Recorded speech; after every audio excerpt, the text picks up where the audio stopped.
What happens when the world ends in ice and the monsters lurking in the dark are no longer the worst thing out there?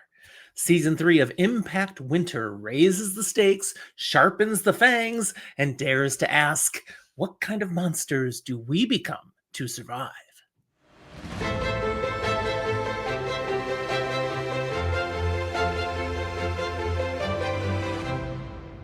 Hey everyone, welcome back to Fantasy for the Ages, the show where father and son talk about fantasy, sci-fi, horror, and other nerdy things that we enjoy diving deep into.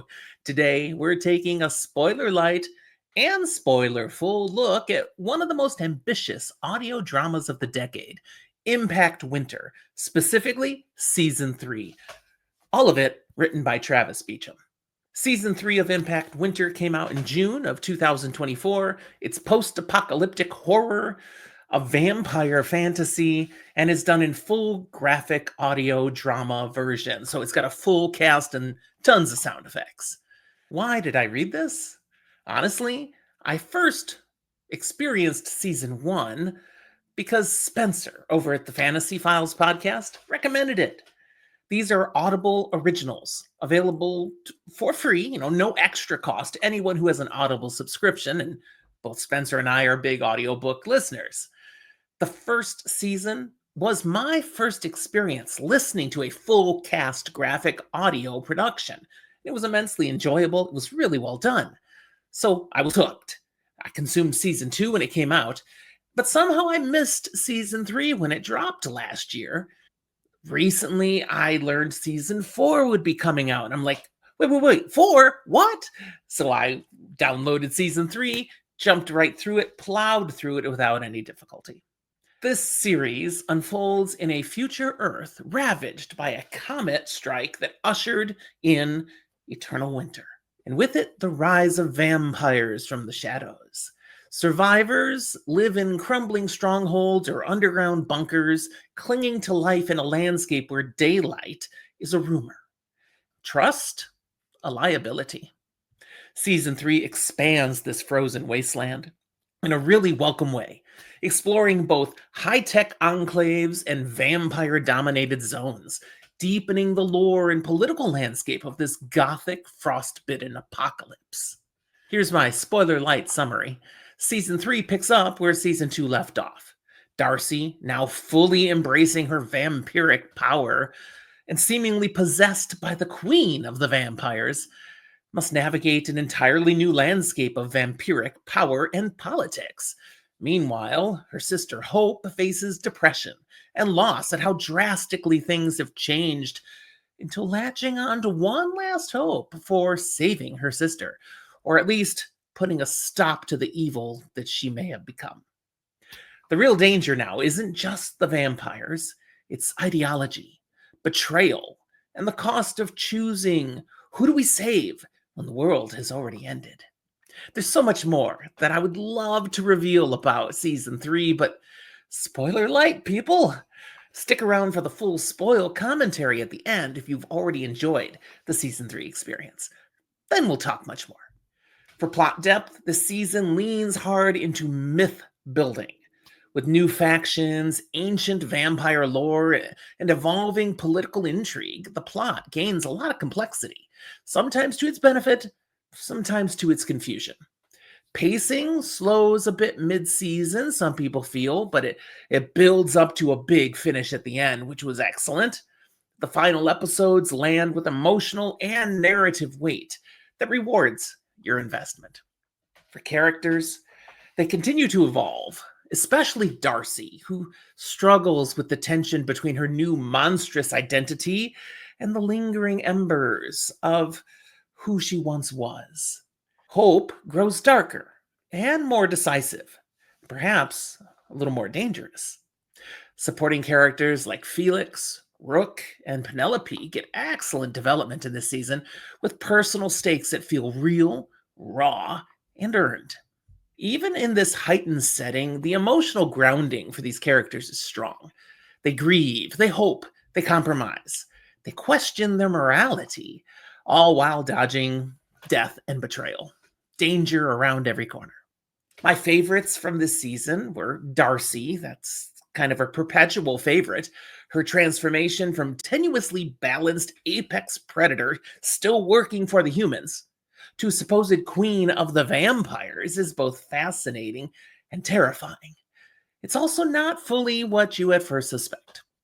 Hope, of course, is another favorite. She's a study in how you grow under pressure, how the hard things you go through can be a crucible through which you come through stronger.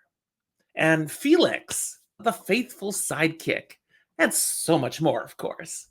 I love what he brings to this story. The writing style here, Travis Beacham blends cinematic storytelling with poetic grit. His dialogue is punchy and purposeful. The world building is immersive without being overbearing, and the use of sound and silence in the script enhances the mood.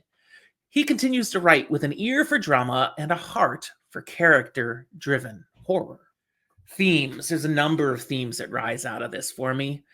Survival versus humanity would be one of them. What are we willing to do to survive? How far is too far before we lose who we are? Power and corruption. Very interesting that we find the vampires here aren't really so different than the humans they prey upon, particularly in how power impacts them.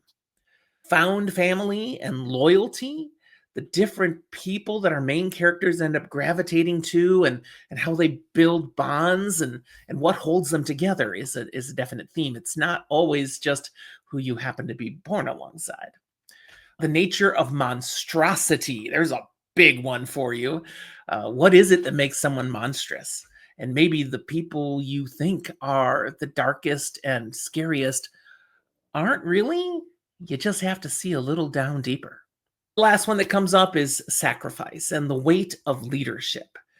We see Hope having to make decisions as she leads her group. We see Darcy making decisions that lead to people dying and needing to be okay with that if that's actually the best decision. And what does that weight do to characters as they move through it? Season 3 especially explores the question, are we defined by what we fight against or what we protect? And does how much we're willing to do for these things, to sacrifice for these things, does that truly make a difference? Trigger warnings, it's horror again. So we've got graphic violence, we've got some body horror, blood and vampiric feeding, of course.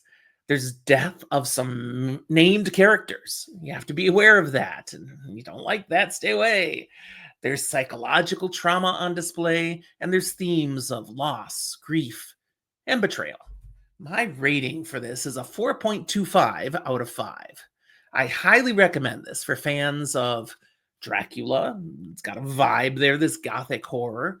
The Last of Us, the TV show, season 1 in particular, and other high production audio dramas like The Sandman or We're Alive. It's smart, emotional, and beautifully produced. One of the best audio horror dramas available. Some feel this particular season wasn't as gripping as the first two, but I disagree. The move to the vampire court as a primary focus point was a great change, one I was very ready for. And this season sets things up for season 4 to be very different than anything we've yet seen. All right, if you have not listened to this season yet, this is where you stop. Thanks for being with me, but I'm going to jump into full spoil commentary, so don't stick around. I'll ruin things for you. But do be sure to like and subscribe. Thanks. The Spoiler Room. All right, you're still here, so you have enjoyed season 3 of Impact Winter. Let's talk some more. The reveal that Darcy mostly overcame the Queen's possession attempt. The Queen's still there in her mind, in the background, but she's not in control, and Darcy has been faking it so as to defeat the vampires from within was well received. I love Darcy has basically a superpower. She has all of the knowledge, memories of the Queen. She can access it all, so it allows her to be a double agent here. She's perfect because she is the Queen without being the Queen, without being controlled by the Queen. This also adds so much more richness to the story. We get to see a Game of Thrones style court politics on full display as the different constituencies of the vampires are scheming and plotting and clearly ready to pounce if they see a sign of weakness, not just in Darcy, but in any of them.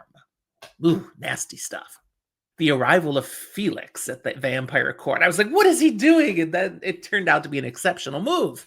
He added much needed depth, intrigue, and some humor to this aspect of the storyline. I really enjoyed that. Hope, Lydia, and Penelope's storyline was great to see. I enjoyed that, but it was also frustrating at times.